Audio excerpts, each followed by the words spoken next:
అమ్మా ఆ బొమ్మ చూస్తుంటే నీ బాధ ఏమిటో నాకు అర్థమైంది తల్లి. నీకు సీమంతం జరిపించలేదనేగా, నీకు సీమంతం జరిపించడానికి పైసా కూడా లేని ఈ దరిద్రుడిని క్షమిస్తమ్మా.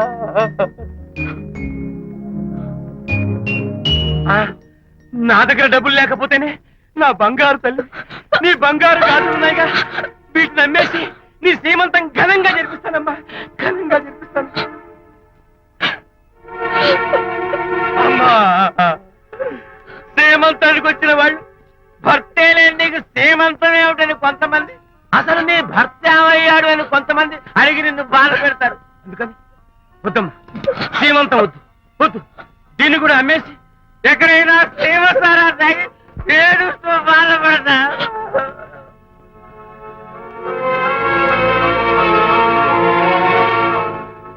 అనిత అంటే మీరే కదా?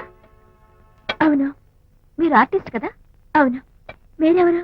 మేము కస్తూరిబా మహిళా మండలి నుంచి వచ్చాం. తోడు లేని ఆడవాళ్ళకి, పండగలకి, పబ్బాలకి, నోములకి, సీమంతాలకి ఆత్మ బంధువులమై అన్ని మేమే దగ్గరుండి జరిపిస్తాం. మీకు సీమంతం జరిపించడానికి వచ్చాం. Thank you.